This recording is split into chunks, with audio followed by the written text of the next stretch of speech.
कमलायतलोचन लोकपते विजयी भव वेङ्कटशैलपते सचतुर्मुख षण्मुख पञ्चमुख प्रमुखाखिल दैवतमौलिमणे शरणागत वत्सल सारनिधे परिपालय मां वृषशैलपते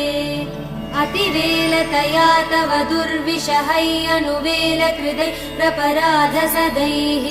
हरितं त्वरितं वृषशैलपते परया कृपया परिपाहि हरे अधिवेङ्कटशैलमुदारमते जनताभिमतादिकदानरतात् परदेवदया गदितान् निगमै कमलादयितान् परं कलये कलवेणुरवा वसगोपवधू शतकोटिवृतात् स्मरकोटिसमात् प्रतिवल्लविकाभिमदात् सुखदात् वसुदेव